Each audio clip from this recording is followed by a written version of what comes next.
in person, but very happy to be able to talk today.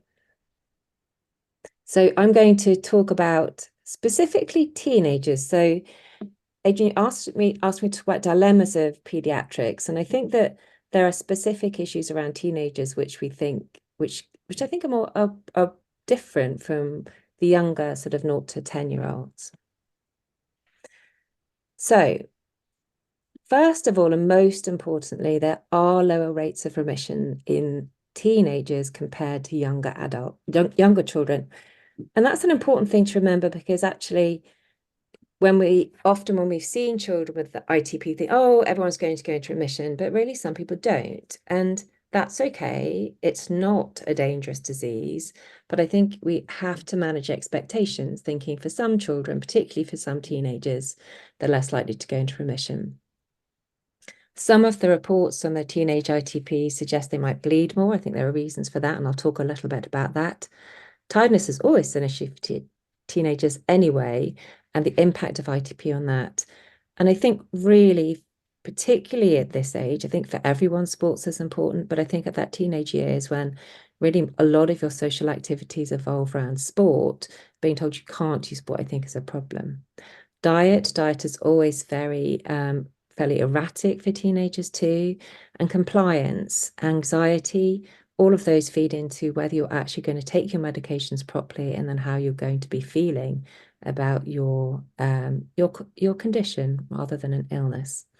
And actually, it's really critical at this age, because teenagers they want to become independent anyway. So they're at a stage where they're wanting to become more independent from their parents, perhaps not talking to their parents, and at a stage when actually people become very stressed and anxious about this platelet count. And as Drew said, there's a lot of stress and anxiety around a platelet count that we want to try to dispel, really. So remission rates. So I think there's generally been an idea that most children are likely to go into remission, but one of our colleagues in Switzerland did a look at sort of some of the data sets in ITP and showed that actually teenagers with ITP had a 50% chance of going into remission compared to 80% of younger children. So it's more like sort of adult. Not as many have chronic ITP, but a number will have chronic ITP. And this is okay. It's all right to have ITP. It's annoying, it's very frustrating, but it's okay. But I do think one of the important things is just managing expectations, saying this is something that might be a long-term treatment and we need to manage it, rather than it's all going to go away. And I think that does make a difference. Just thinking about that as a sort of something that you have to think about or manage, and sort of make sure it's at the back of your mind, not at the front of your mind, but not having this expectation that it might all go away, because actually for some people it might not go away. And the problem is we don't know who. So that is quite stressful for people. I know that. So what about bleeding? Again, as Drew had said, it's really important to remember that life-threatening bleedings are incredibly, incredibly rare, particularly in children. It's the reason why we don't treat lots of children, is because really we don't see these life-threatening bleeds. And the second important thing is that anyone who's had a life-threatening bleed, it's very obvious. You don't suddenly get a life-threatening bleed out of the middle of nowhere. So if you're not having bruises, you're not having heavy periods, if you're not having nosebleeds, you're not going to get a life-threatening bleed. So it's really important to know that actually serious events are very rare. But irritating things and things that affect your life are very common. And actually heavy periods are incredibly common. I think it's something that often teenagers do not want to discuss. They may not bring it up unless you actually ask them. And I think for the children, for teenagers, do please talk to your doctors, talk to your parents about heavy periods. We can help you to manage heavy periods. And I think for parents, prepare for periods, make sure there are things available for your teenagers just in case they suddenly have a very heavy period.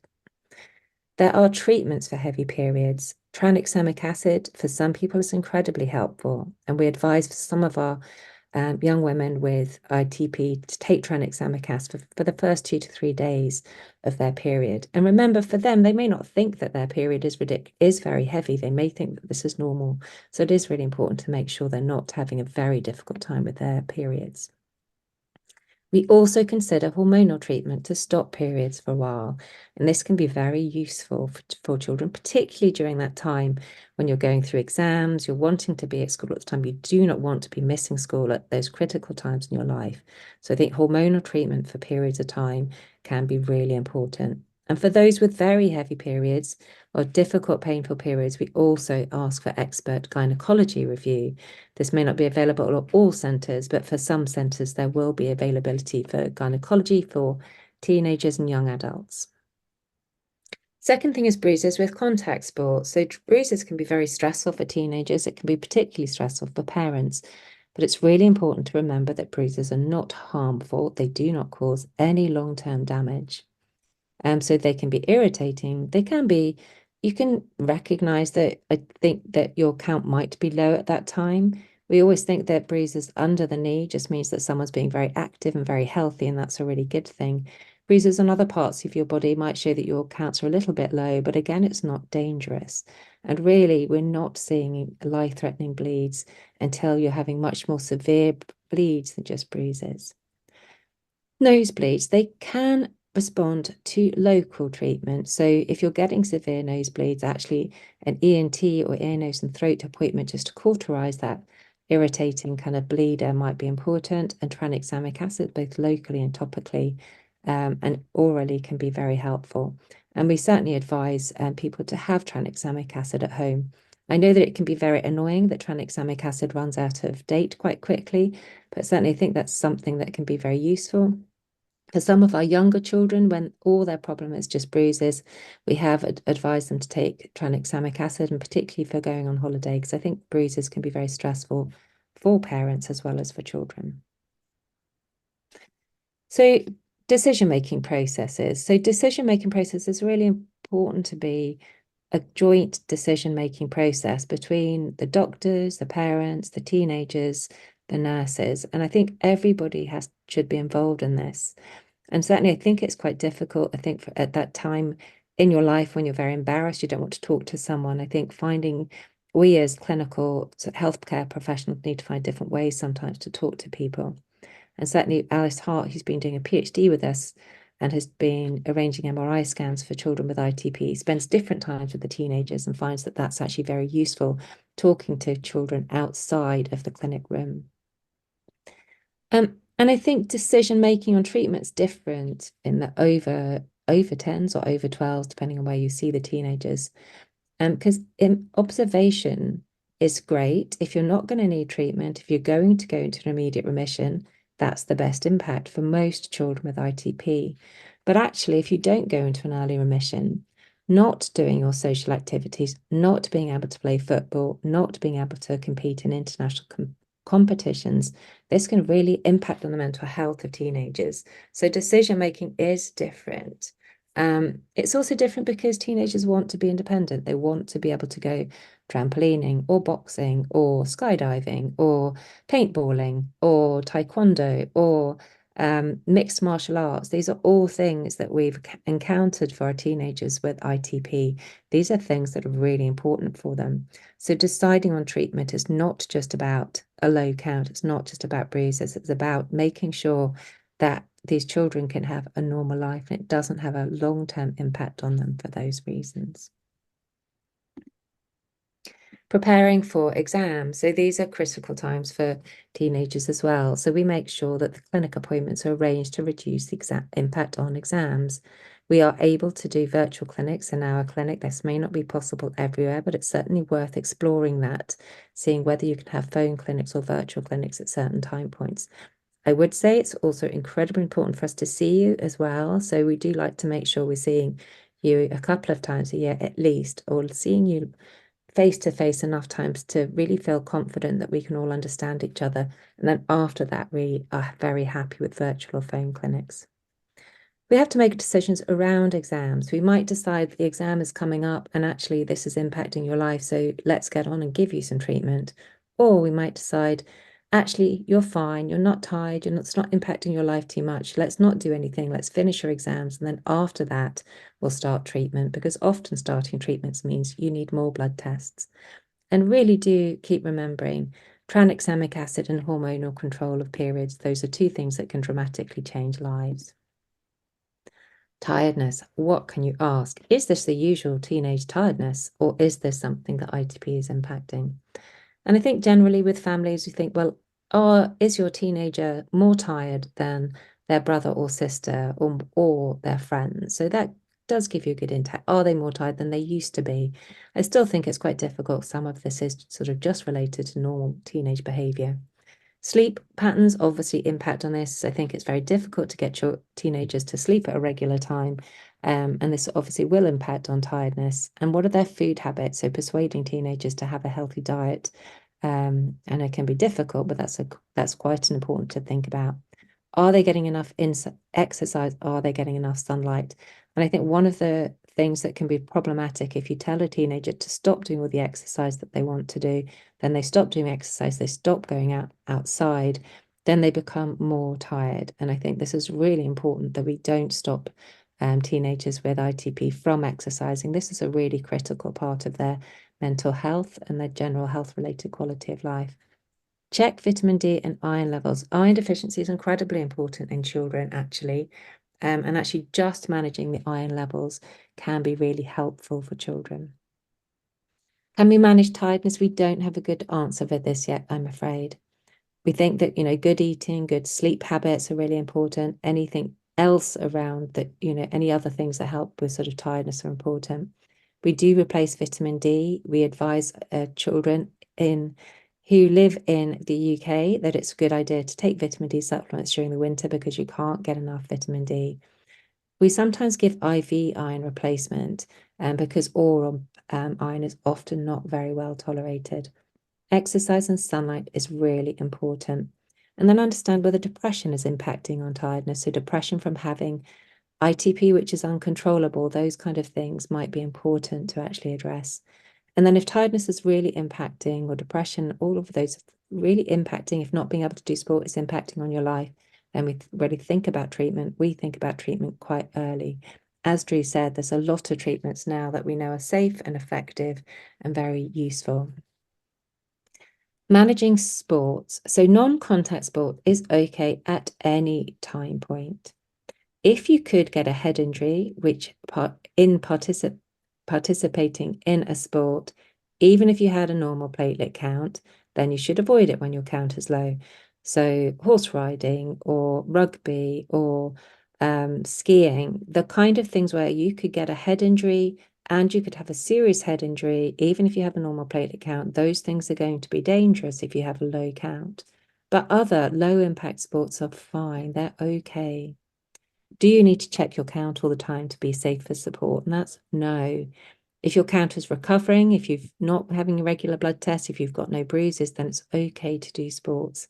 If you suddenly find that the bruises are coming back again, then you might want to do a blood test. And it really is very individualized, related to what kind of sports that you do. But mostly, what the most important thing we think is that you carry on doing sports. And what about treatment? So we know that steroids are poorly tolerated in everyone. I think they're particularly poorly tolerated in teenagers. We should, excuse me, only be using that for a short period of time. Remember, if we are using steroids, that can affect your moods and affect your eating habits. I think it can be a very difficult time for the whole family if people are on steroids. Really important point here is IVIG. So if you do have to use IVIG, we always use it with pre-medication. So we include paracetamol, antihistamines, and a short course of steroids. Headaches are really common in children with IVIG, and it really stops them wanting any treatment. This is my big plug for all clinicians and all patients. If you're having IVIG, talk to your doctor about pre-medication, and we'd be very happy to provide information to any of your hospitals. We know that lots of hospitals don't routinely do this, but I think pre-medication is really, really critical. And the headaches are more common in the teenagers than in adults.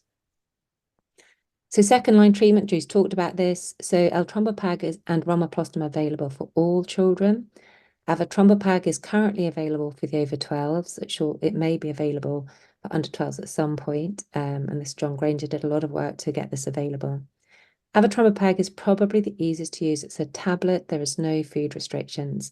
Certainly, we have had problems with the dietary restrictions for L-trombopag. Some children do prefer a weekly injection, though, so taking an injection once a week rather than a tablet every day. So we discuss all the treatment options with patients and they can decide. We often flip between them as well. And certainly we've noticed that L-trombopag can be quite difficult to manage for teenagers because of the food restrictions, and it's quite difficult, particularly in term time for them. And you might notice that suddenly you get a change in response rates during term time. Responding to one does not always predict responding to the other. So you may need to flip between them to work out which one you should be on. But again, we do a shared decision-making process on that.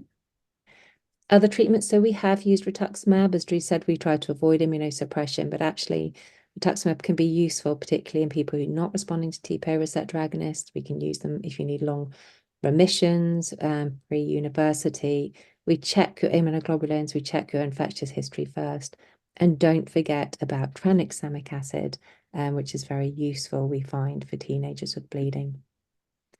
And then the next point is transitioning to the adult medical world. This is going to be a really difficult time, actually. The pediatric clinics are very different from adult clinics.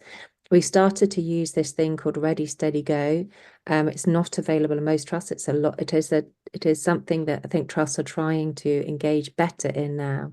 And part of it is about trying to make the teenager more independent, understanding their disease process, trying to get them ready for the adult services.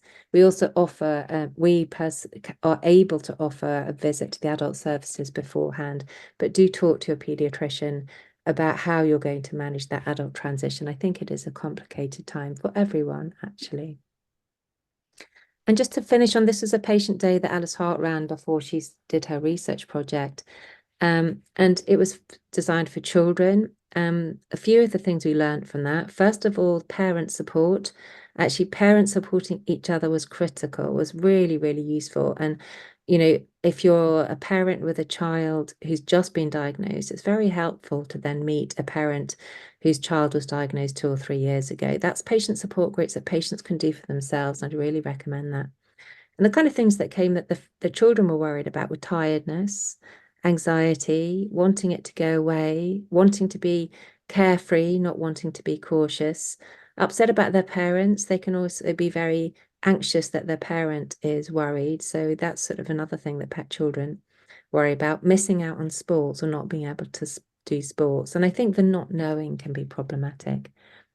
And finally, this is some work that Alice is doing in her PhD, and actually some of this is known before. So this is the quality of life score there's a KIT score which looks at children and parents, and in the blue you can see the child's KIT score, so above 70 is impaired. So there's got a lot of children who are impaired in their quality of life.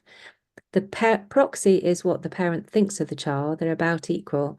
But as you can see, less than 70 is impaired. And as you can see, as the KIT score for the child reduces, the parent dramatically reduces. So it is the impact of ITP is not just on the child, but also on the whole family. And we are aware of the fact that actually psychological support is more needed in ITP. And that's certainly something I think we should all be trying to advocate for.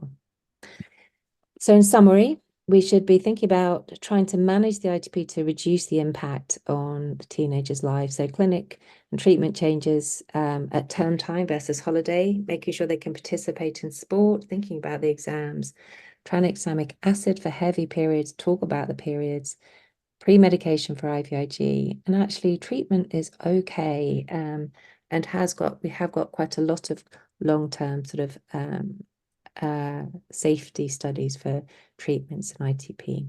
So thank you very much for listening.